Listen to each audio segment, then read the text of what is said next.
Hello class 9. Uh, we are discussing internal questions. Up till now we have done questions at page number 69 and 74. Today we will be doing 4 questions at page number 77 and then 2 questions from exercise. The first question at page number 77 reads, name the tissue responsible for movement in our body. कौन सा tissue है जो हमारे body में movement के लिए responsible है. Very simple, we have already studied two tissues jointly are responsible for the movement of our body are muscular tissue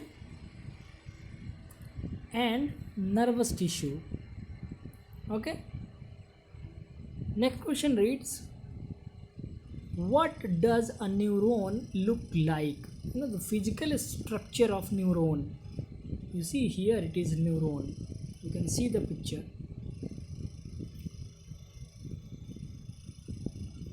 A neuron is a nerve cell consisting of a cell body with a nucleus and a cytoplasm from which a long and a thin hair-like structure emerges. ठीक है. Every neuron has one elongated part known as the axon and the several short and small branch structures known as dendrites. A single neuron can even be a meter long. तो कई सारे point हो गए.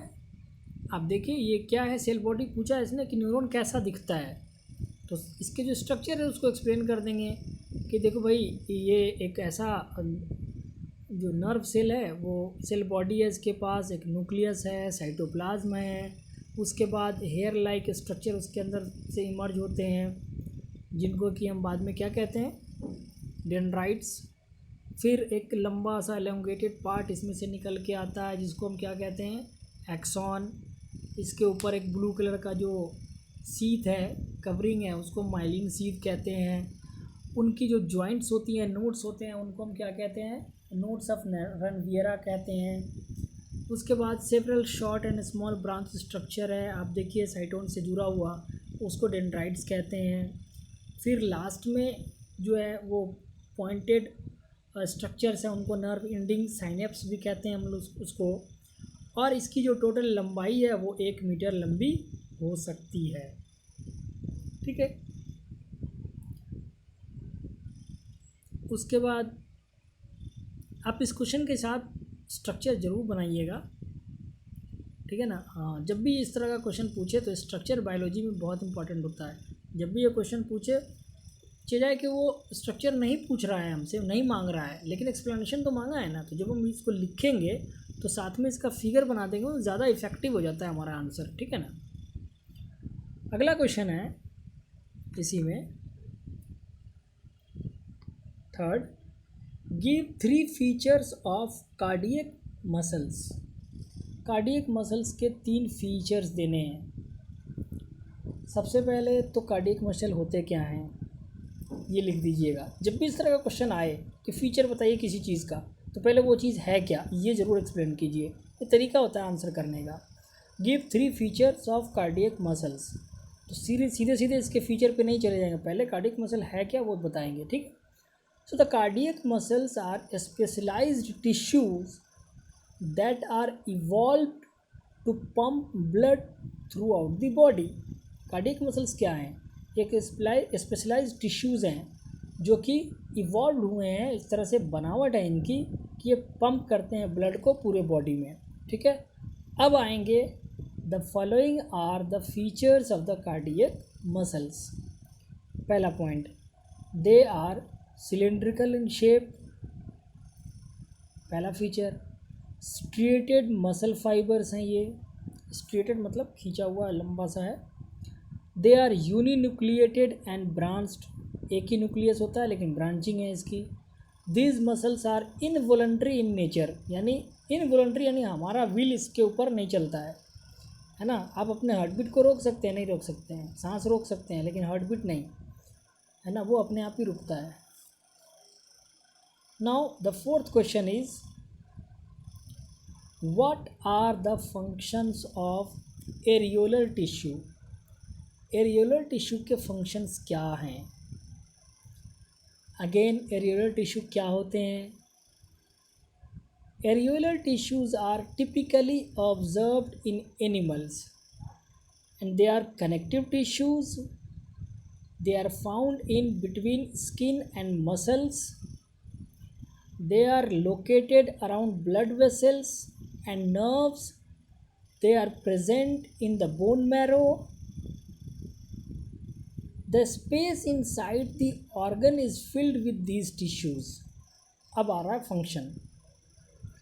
They support the delicate internal organs and assist or help in tissue repair in case of damages.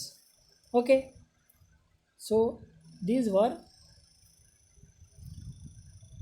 the internal question. Now we are going to deal with the exercise questions. It is very important to see exercise questions.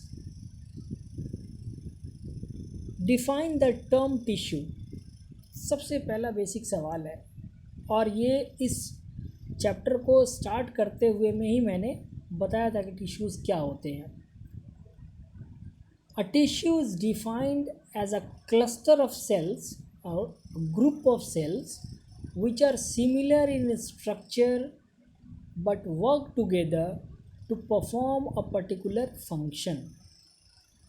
ठीक है, क्या है ये tissues जो हैं वो group of sales हैं, लेकिन ये क्या करते हैं, सब मिल करके एक काम एक समय में परफॉर्म करते हैं।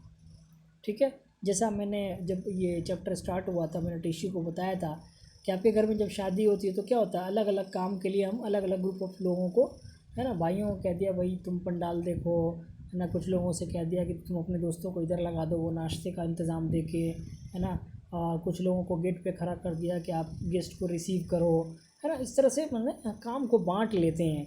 तो इसी तरह से हमारे बॉडी में भी क्या है ना, सेल्स के ग्रुप को हम स्पेसिफिक फंक्शन देते हैं। देखो जी आप ये काम करो, आप ये काम करो, आप ये काम करो, है ना। तो यही टिश्यू है, ग्रुप ऑफ सेल्स जो एक पर्टिकुलर फंक्शन को परफॉर्म करते हैं। ठीक है, now next question is how many types of elements together makeup this xylem tissue, name them. क्या कितने कंपोनेंट हैं जो सब मिल करके जाइलम टिश्यू बनाते हैं, उनका नाम दीजिए। The xylem tissue is made up of 4 main elements, 4 main इसके अंदर एलिमेंट्स होते हैं। कौन कौन है वो, vessels, xylem vessels, tracheids, xylem fibres and xylem parenchyma. ठीक है, हमने कहा था कि इस बार एक्सरसाइज से मैं आज सिर्फ 2 क्वेश्चन लूँगा, बाकी हम नेक्स्ट सेक्शन में लेंगे क्वेश्चन कल। Okay, thank you.